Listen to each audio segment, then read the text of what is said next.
भारतीय रेलवे ने फरवरी 2019 में यानी लोकसभा चुनाव से ऐन पहले विज्ञापन निकाला था, नौकरियां ही नौकरियां। इसमें दो कैटेगरी की नौकरियां थी। पहली एनटीपीसी यानी नॉन टेक्निकल पॉपुलर कैटेगरी। इसमें 35,208 पोस्ट की वैकेंसी थी। Clerk, ticket clerk, goods guard और स्टेशन मास्टर जैसे पदों पर भर्ती होनी थी। एनटीपीसी की इन भर्तियों के लिए आवेदन करने वालों की संख्या थी सिर्फ 1,26,00,000 के लगभग। जून से सितंबर 2019 के बीच इनकी परीक्षा आयोजित होनी थी। जब भर्ती निकली तब यह ऐलान हुआ। दूसरी रेलवे की परीक्षा थी ग्रुप डी की। एनटीपीसी के साथ ही इसकी वैकेंसी भी आई थी। 1,03,769 पदों की भारी भरकम वैकेंसी। इसके लिए 1,15,00,000 के लगभग आवेदन आए थे।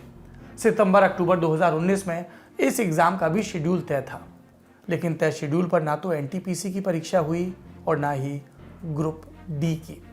आपको ध्यान होगा, पिछले साल सितंबर में सोशल मीडिया से लेकर सड़क तक बेरोजगार युवाओं ने प्रदर्शन किया था। हमें याद है, क्योंकि हमने तब भी सरकार से पूछा था कि ये भर्तियां कब पूरी होंगी, और करीब 1.25 साल बाद फिर से पूछ रहे हैं कि आखिर ये भर्तियां, जिन्हें बड़ी उपलब्धि की तरह बखान किया गया था 2019 के लोकसभा चुनाव के प्रचार के दौरान, ये कब पूरी होंगी।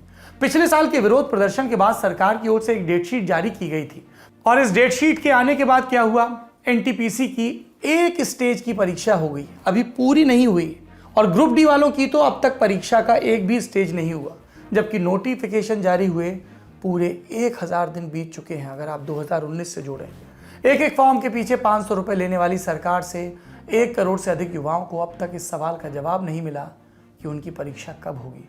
तो बेचारे सोशल मीडिया ट्रेंड से उम्मीद लगाए हैं, क्योंकि सरकार बहादुर तो सुनती नहीं। अभ्यर्थियों ने अब तक कम से कम 30 लाख ट्वीट करके justice for railway students trend करवाया है। दिन भर सरकार और प्रधानमंत्री की तारीफ में ट्वीट करने वाले केंद्रीय कैबिनेट के मंत्रियों ने शायद ये ट्रेंड देखा होगा, शायद रेल मंत्री अश्विनी वैष्णव ने भी देखा होगा। उन सबसे हमारी हाथ जोड़कर विनती है, प्लीज इन्हें न्याय और नौकरी दीजिए, फिर चाहे जितना थैंक यू बुलवाना है बुलवा लीजिए।